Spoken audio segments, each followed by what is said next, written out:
Hi, I'm James. I'm a project manager at a construction firm where I've been working my way up for the past 8 years. I met my wife Melissa at a friend's barbecue 4 years ago. She was smart, beautiful, and came with a package deal. Her daughter Emma, who was 11 at the time. After dating for a year, we got married, and I've been trying to be a good stepdad ever since. Hey Emma, I got tickets to that concert you were talking about. Thought maybe we could go this weekend? Emma barely looked up from her phone, twirling a strand of her dark hair. Whatever. I guess. That's about as enthusiastic as it gets with her. I've tried everything, taking interest in her hobbies, helping with homework, even learned about that K-pop group she's obsessed with. But 3 years in, and I'm still Melissa's husband to her, not anything close to a father figure. My phone buzzed with a text from my best friend Tony. How's it going with the Ice Princess today? Still giving you the cold shoulder? Baby steps, man. At least she didn't say no to the concert. Tony's been my rock through this whole blended family experiment. He's been my friend since college and doesn't sugarcoat anything.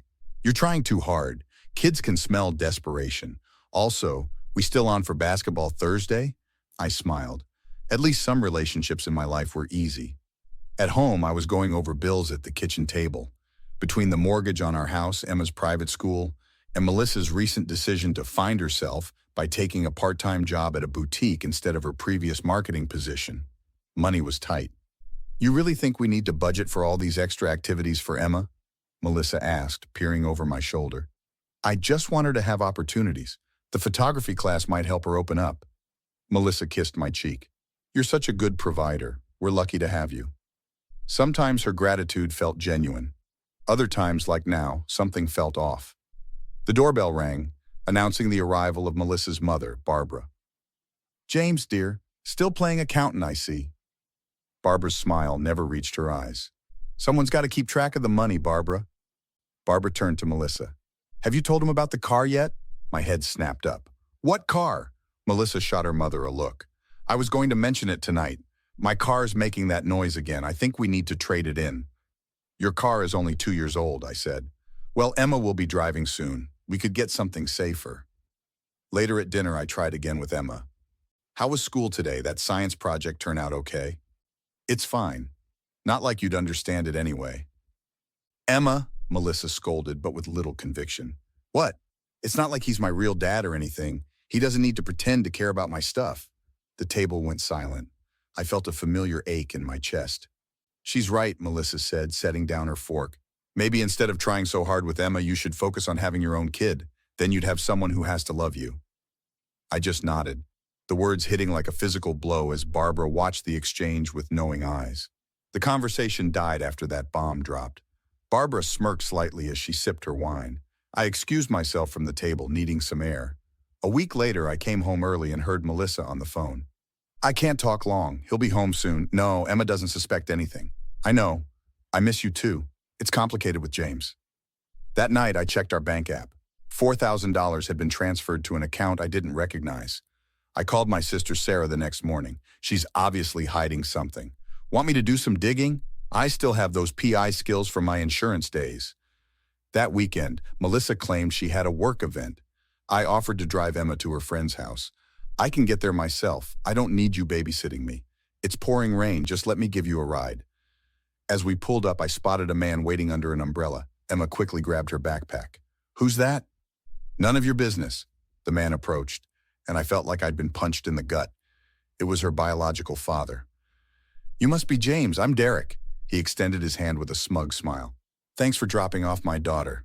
I watched as Emma hugged him with more warmth than she'd ever shown me. The following Wednesday, Sarah met me for lunch with a folder. I've been tracking them. Melissa isn't working extra shifts. She's meeting Derek at a hotel downtown. He's been in and out of jobs for years. Your wife's been making regular withdrawals from your accounts. That explains the missing money. There's more. I found these texts on Melissa's cloud backup. Sarah slid her phone across the table. Once we get enough saved, we can make our move. James won't even see it coming. Emma is so excited about us being a family again. That night, I checked Emma's laptop. Her chat history with her mom was open. Keep acting like you hate him. The more James thinks he's failing as a stepdad, the easier this will be. But what about all the stuff he buys me? Take it all, honey. Derek says James owes us for putting up with him anyway. When Melissa got home, she kissed my cheek like nothing was wrong. How was your day? I was thinking we should look at investment options for your year-end bonus. I forced a smile. Actually, I've been thinking about making some changes to our accounts. What kind of changes? Her voice had an edge. Just some security updates. By the way, when did Derek come back into the picture? Melissa's face flickered with panic. Oh, it's nothing serious. He's just passing through town. Why? No reason, I lied. Just curious about the man who's suddenly back in my stepdaughter's life. Melissa bought my act, but I wasn't taking any chances. The next morning, I called Patricia, a lawyer Tony had recommended. Based on what you've told me, we need to move quickly but carefully. First, open separate accounts they can't access. Already did that this morning. Good. Next, document everything, text messages, bank statements, photos of them together. Start a journal with dates and times of suspicious behavior. I spent the next week gathering evidence. During lunch with Tony, I explained the situation. Man, I never trusted her. Remember when she accidentally threw away those baseball cards your dad left you? Yeah, nothing accidental about it. But get this, I ran a background check on Derek. And 2 DUIs, a domestic violence charge from his relationship after Melissa, and he owes nearly 30 grand in back child support to some other kid in Ohio. Does Melissa know? She must, but Emma definitely doesn't.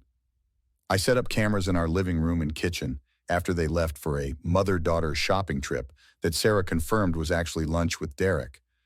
That night, I overheard Melissa on the phone while she thought I was in the shower. The account's almost ready to transfer. He's clueless. No, Emma's playing her part perfectly. We'll need another month before we can empty everything. I know. I can't wait to be done with this charade. The following day, I texted Barbara. Can we meet privately? It's about Melissa. We met at a cafe downtown. She wasn't surprised. I've been waiting for you to figure it out. My daughter's always been opportunistic. Derek was her first love, but he couldn't provide the stability you offer. Why didn't you say something? Would you have believed me? Besides, I needed proof. She slid an envelope across the table. Inside were photos of Melissa and Derek together, dating back months. I've watched her pull this con before, but this time she's dragged Emma into it. I formulated my plan carefully. Melissa's birthday was next weekend, and she'd been pushing for a big family dinner. Perfect. I met with Patricia again to finalize details. The accounts are secured? Yes. And I've documented everything. I even have recordings of her admitting the plan. What about your stepdaughter? Emma's being manipulated. I'm hoping once she knows the truth about Derek, she'll understand. Patricia handed me a thick folder. This is his complete record.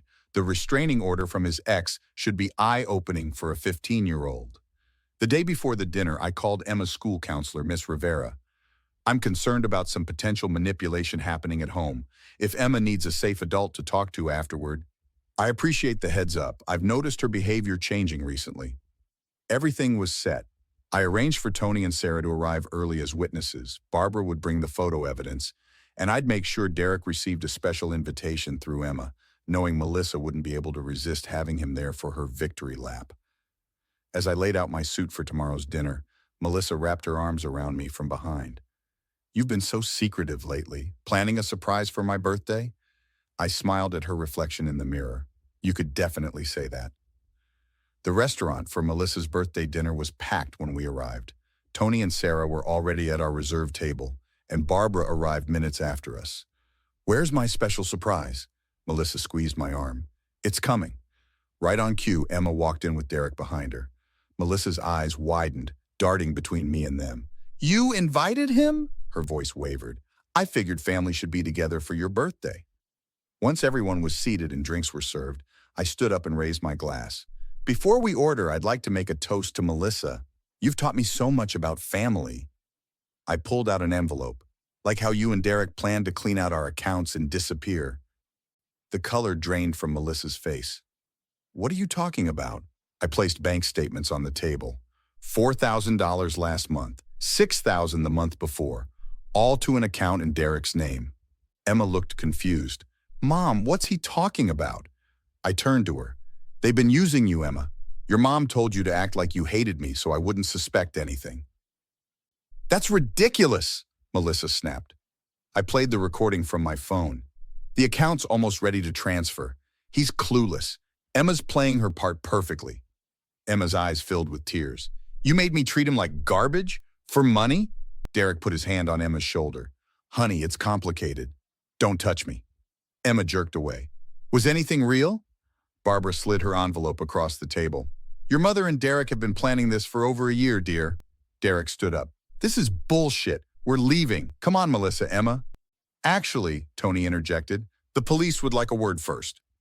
He nodded toward two officers approaching our table. Mr. Derek Wilson? One officer stepped forward. We have a warrant for your arrest for violation of probation and unpaid child support. As they led Derek away, Melissa turned on me. You think you're so smart? I'll take you for everything in the divorce. That'll be difficult. I slid Patricia's business card across the table. My lawyer's already filed everything, and those accounts you were draining, I moved the money weeks ago. You can't do this to me. You did this to yourself. 6 months later, Emma and I sat in the bleachers watching her school's basketball game. After the truth came out, she'd asked to stay with me while Melissa dealt with the consequences of her failed scheme. Coach says I might start next game. That's awesome. I'll be here cheering embarrassingly loud. She smiled, something that happened more frequently now. About that, would it be weird if I put your name on my jersey? You know, instead of Wilson? My throat tightened. Not weird at all. Later that week, I passed Tony a beer as we watched the game on my new TV. Heard Melissa had to move back in with Barbara. Karma's a fascinating thing. I checked my phone. Derek failed his third drug test. Looks like he's heading back to jail. And you? How's the new promotion treating you? I looked at a photo of Emma and me from her recent birthday. Couldn't be better. Turns out losing the dead weight made everything lighter. The doorbell rang. It was Emma returning from study group. Hey, James, Dad. Is it still okay if I call you that? I smiled. It's more than okay.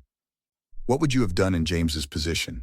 Would you have exposed Melissa and Derek publicly like he did, or handled it privately? And should he have given Emma a second chance after she participated in the scheme, even though she was manipulated? Share your thoughts in the comments below. If you enjoyed this revenge story, hit that like button and subscribe for more captivating stories that explore the complicated reality of toxic relationships and sweet justice. Turn on notifications so you never miss our next upload.